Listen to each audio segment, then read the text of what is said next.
So here's something your lender probably never sat you down and fully explained. And it's not necessarily because they're trying to hide anything, it's just not always in their interest to walk you through the entire picture. So today we're talking about refinancing, what it actually is, when it makes sense to do it in a commercial context, what you need to bring to the table, and what it's really gonna cost you. Because the number on paper and the real number are not always the same thing. And I want to be clear about who this is for. This isn't about refinancing your house or flipping a single family home. This is about commercial real estate, industrial buildings, retail centers, multifamily properties, mixed use assets, etc. The kind of real estate where the financing decisions carry a lot more weight and where the relationship with your lender is a long-term one, not a one-off transaction basis. So let's start with the basics, because even if you've been in this space for a while, it's worth making sure we're all working off the same foundation. Refinancing at its core is replacing your existing loan with a new one. You're not buying anything. You already own the asset. What you're doing is renegotiating the terms of the debt. And when done strategically, that can be one of the most powerful levers you have as a commercial operator. It's not a sign of financial stress, it's a tool. And like any tool, it only works well when you know how and when to use it. Now in commercial real estate, people refinance for a couple different reasons. The most obvious one is getting a better rate. If the market has shifted or your property's performance has improved since you got your original loan, you might be able to qualify for terms that are meaningfully better than what you have now. That can translate into real money, lower debt service, better cash flow, and a stronger balance sheet overall. But the bigger play, especially for operators who are actively building a portfolio, is the cash out refinance potential. And this is honestly where a lot of lenders kind of gloss over the details, which is why I want to spend some time on it here. A cash out refi means you're borrowing against the equity you built up in a property and pulling that out as cash while still keeping the asset. So if you bought an industrial building a few years ago, you've paid down some of the principal, maybe the value has gone up through improvements or market appreciation.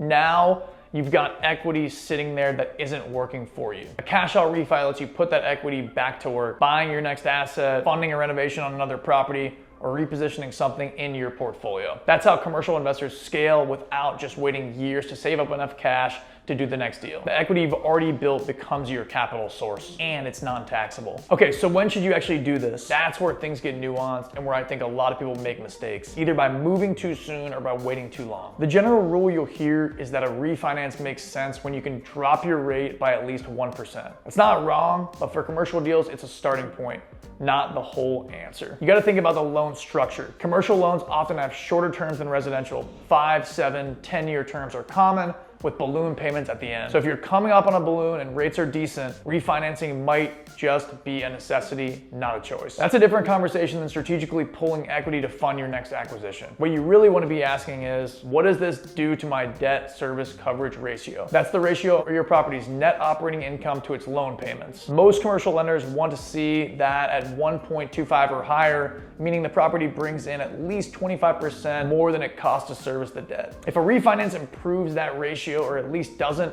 hurt it, you're probably in good shape. If it compresses your coverage ratio too much, you've got to think carefully. The other thing I always ask before pulling equity out is, what am I doing with this money? If the answer is putting it into another income producing asset, that's a completely different risk profile than if the answer is unclear. The capital has to have a destination that makes sense. Now let's talk about what you actually need to bring when you go to a lender, because showing up unprepared or letting the lender set the pace puts you at a disadvantage before the conversation even starts. For a commercial refinance, they're going to want to see your property's financials in real detail. That means rent rolls, operating statements, typically the last 2 to 3 years, and year-to-date figures. They want to understand the income the property is actually generating, not just what it could generate on paper. If there are vacancies, they'll want to know why and what your plan is to fill them. They'll also want your personal financial information, tax returns, personal financial statement or PFS, bank statements for showing reserves. For commercial deals, reserves matter a lot. Lenders want to see that you have the liquidity to cover unexpected expenses or carry the property through a rough patch without defaulting on the loan. And then there's the appraisal. The lender will order one, and it's going to drive how much equity they say you have access to. In commercial real estate, appraisals are done on an income approach,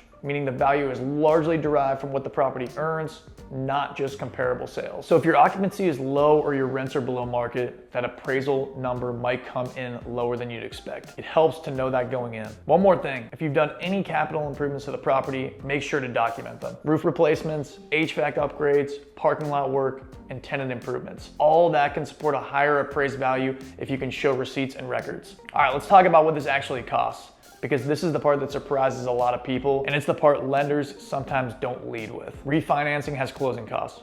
Always. Even if someone pitches you a no closing cost option, those costs are somewhere. They're either rolled into your loan balance or built into a higher rate. You're still paying for them either way. On a commercial refinance, you're typically looking at origination fees, which usually run somewhere between 0.5% and 1% of the loan amount. Then there's the appraisal, which on a commercial property can be anywhere from $2,000 to $5,000 or more, depending on the asset type and complexity. Title work, environmental reports if required, legal fees, and recording fees all add to the pile. When you add it all up, closing costs on a commercial refi often land somewhere between 2 and 4% of the loan amount. So on a $2 million loan, you might be looking at $40,000 to $80,000 in transaction costs. That's real money, and it has to factor into your decision. The way you evaluate whether it's worth it is by calculating your break-even point. How long does it take to recover these costs through the savings or income the refi generates? If your break-even is 2 years and you plan to hold the property for 10, then it's a clear yes. If your break-even is 7 years and you think you might sell or restructure in 5,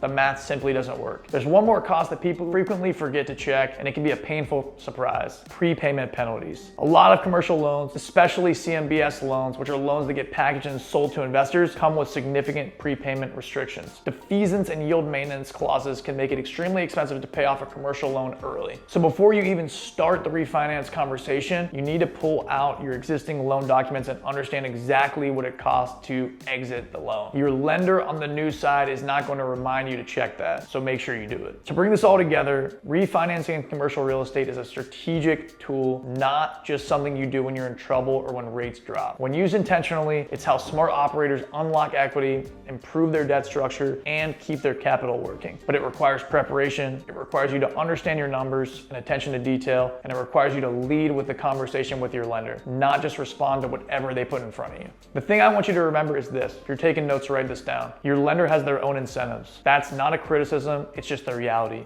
Your job is to walk in knowing what you want, knowing what your property can support, and knowing what questions to ask before you sign anything. If you do that, you're already ahead of most people in the room. If this was useful, go ahead and subscribe. We put out content regularly for commercial operators who want to understand this stuff at a deeper level. No fluff, just the mechanics that actually matter when you're building a real estate portfolio. Thanks for watching. Drop a comment below, like the video, subscribe.